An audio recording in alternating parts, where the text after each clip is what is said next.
All right, first and foremost, I give all praise and honor and glory to Yahweh, Ba'ashem Yahushua, Ba'ashem Rakakodash. Double honors to the elders and apostles of Great Millstone who rule well and who is worthy to be counted for double honors. And peace and salutations to you brothers out there pushing the truth wholeheartedly and sincerely and for love of the gospel. It's your brother Gabar from the Indiana camp. Come out to get one of the sit down. To basically, and this video is going to be for the younger Akim, the younger brothers. All right.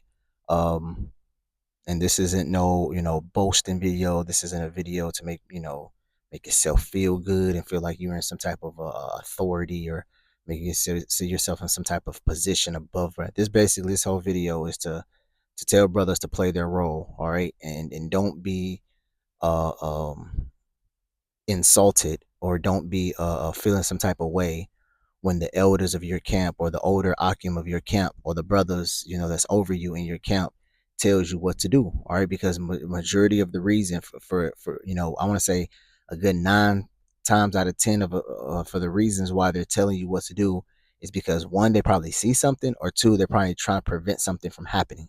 All right, if I ever tell a brother, if I give any other brother advice, or if I come up with a decree and I tell a brother not to do something, best believe that I have a reason for it. I'm just not doing it just to flex my power, or just to stroke my own ego. All right. And the scriptures, talks about that. All right. How we have to be a subject one unto another. All right. The scripture says what, giving the elders double honors. All right. And how do you give honors to your elders? Is one, you listen to the things that they tell you.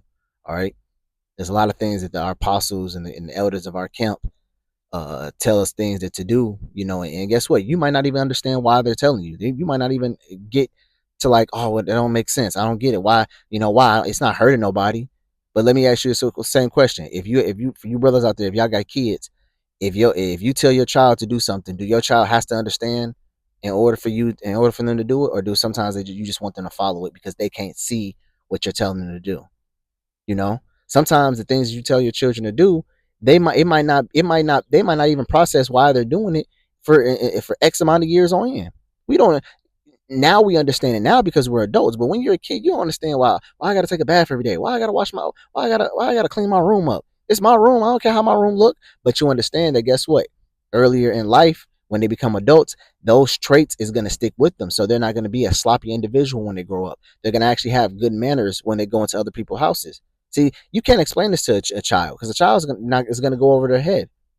So when you explain certain things to brothers, guess what? They might not understand it. Some brothers might. Some brothers might. Oh, I get it. I get it. Yeah, it's probably been hindering me, or some brothers might get it, but other brothers, they might not understand why you tell them to do certain things. Man, why I gotta do this? Why I gotta do that? Man, it ain't hurting nobody. I don't see the wrong in it. But guess what?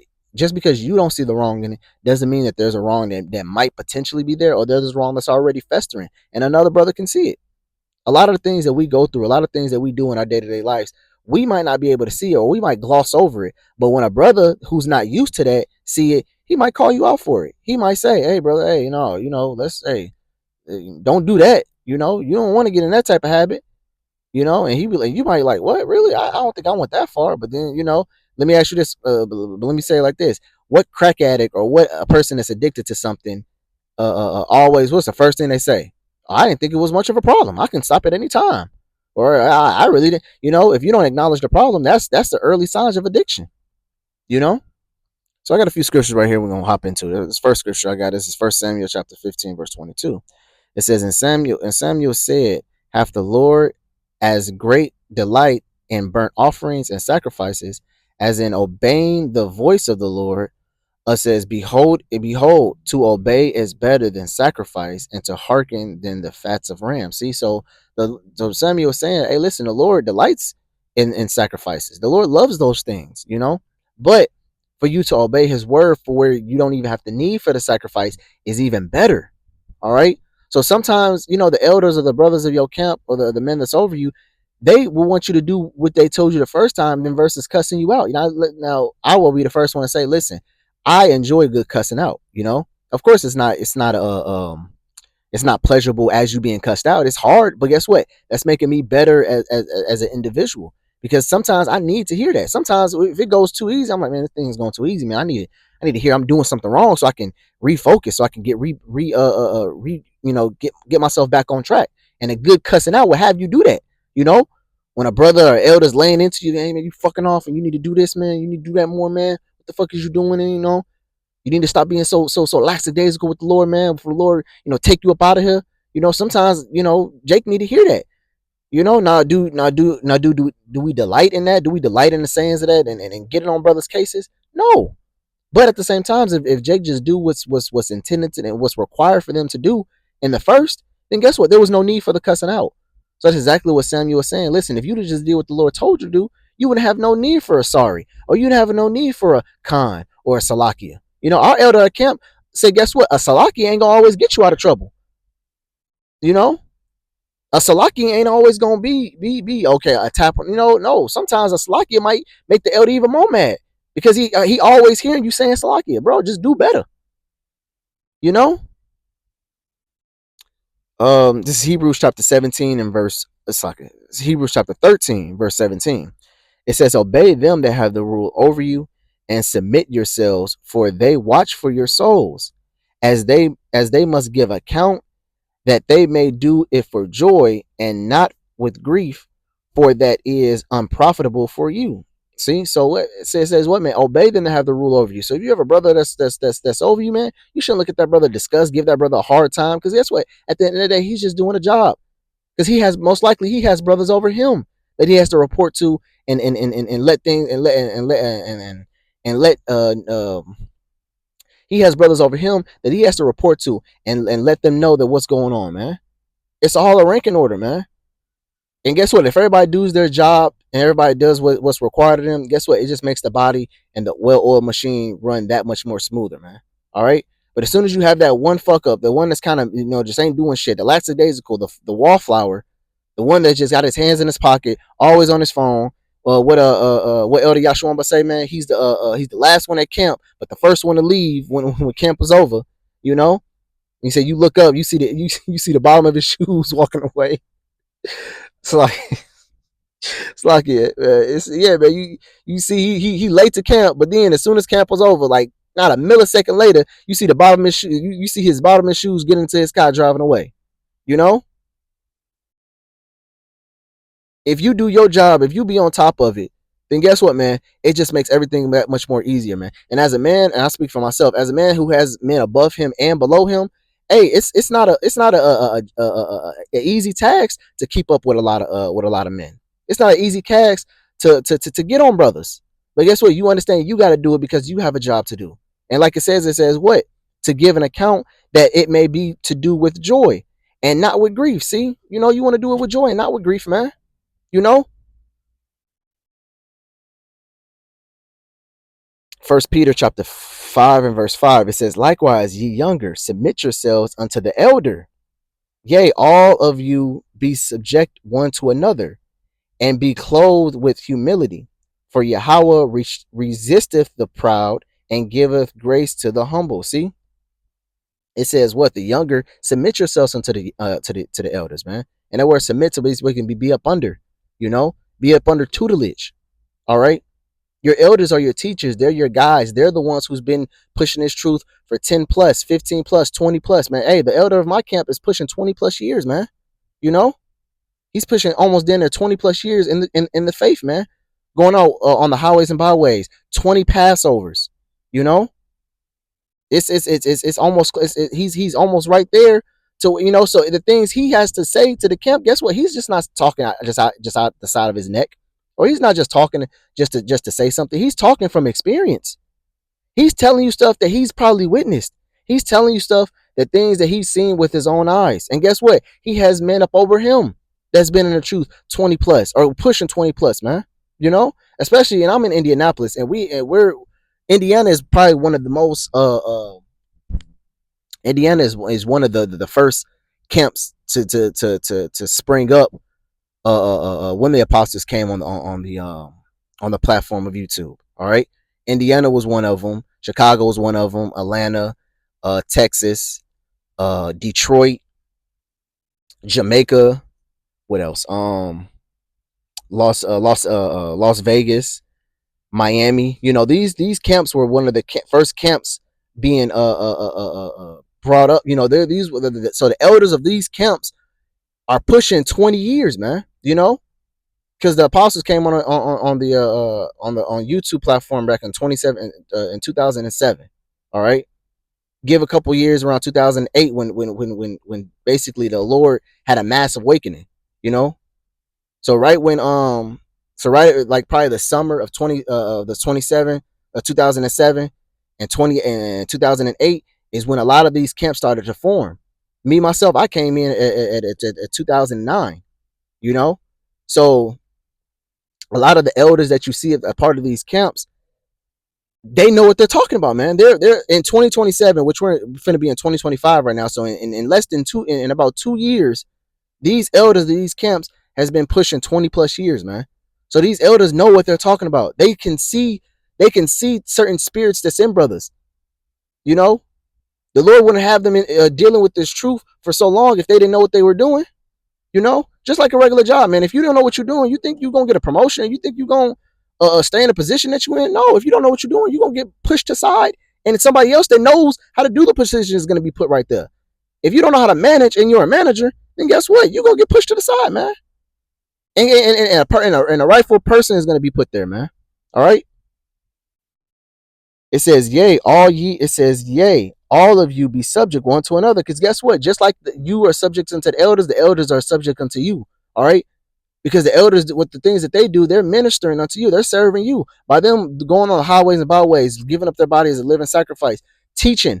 All those things are a sacrifice unto you. They're all doing that for your sake, for the younger Akim's sake. That when we go on the highways and byways, when we make these videos, when we go into the breakdowns, you think we're doing it for ourselves? We know the knowledge. We got the knowledge. We're doing it to help the next brother next to us. We're doing these videos. We're going on highways and byways to help our fellow neighbor. All right, to edify. Edify means what? To build up. You know, that's why it says what it says on. It says, "Yea, all of you subject one to another." You know, with what says what? Being clothed with humility. So you don't have, and you do have a tyrant leader who thinking he can't be touched, thinking, "Oh, I'm the leader. Everything I say goes." Then guess what? I've seen it firsthand, man. He will be pushed to the side. You know, the former leader of this camp, Indiana, he got pushed to the side, man. You know, being a tyrant for about 5 plus years. Eventually, what? The apostles came and visit and seen the spirit that was in him was not upright and pushed him to the side. Now he's a bug out somewhere, man. You know? So I've seen it happen. I've seen it happen firsthand. So if you're thinking that you got a ill leader, then guess what? Just trust in the Lord, and the Lord will get rid of that guy. What did the Lord do with King Saul? And he was king. You know, there was no man up under there was no man above Saul besides besides the Lord. But see what happened to him? The Lord pushed him to the side and set up a right king, the one to do his job right. You know.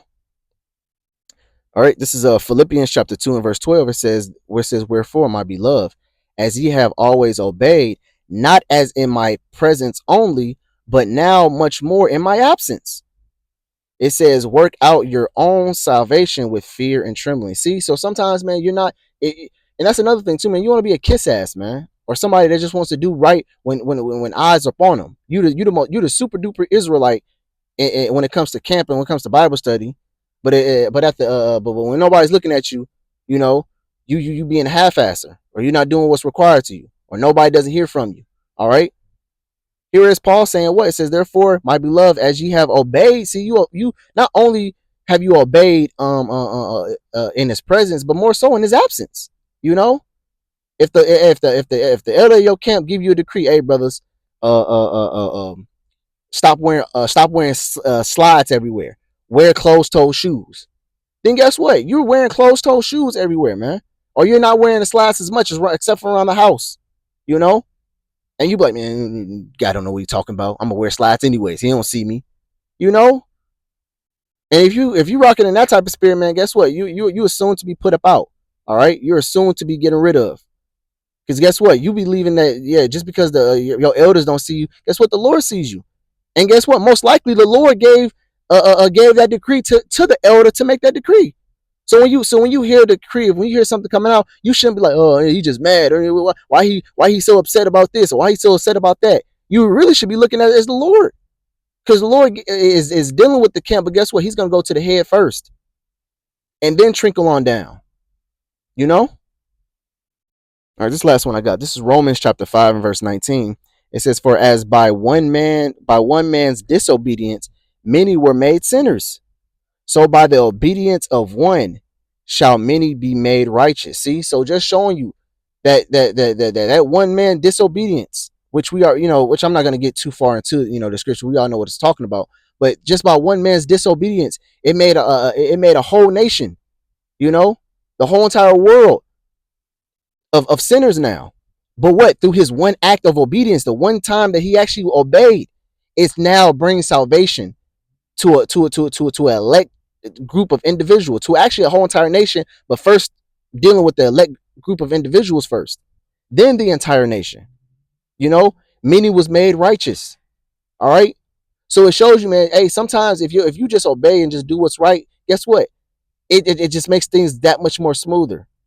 Because guess what? Because I'll let you know like this. If you disobey and nothing is done, brothers might have mercy on you. Then the next brother might look like, oh damn, this brother disobeyed. This brother didn't even do the thing, and he was left okay. Well, shit, I'm gonna guess what? Now you become a cancer.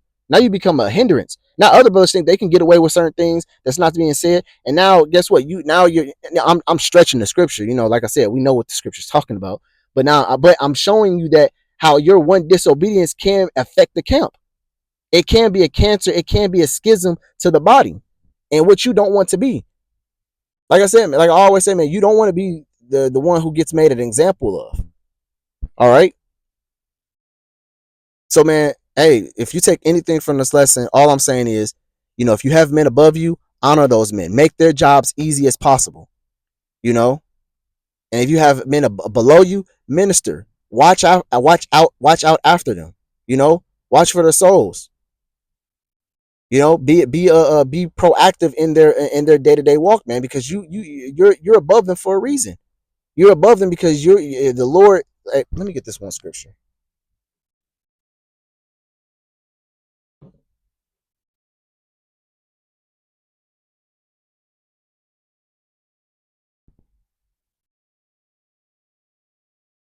It's in 2 Corinthians.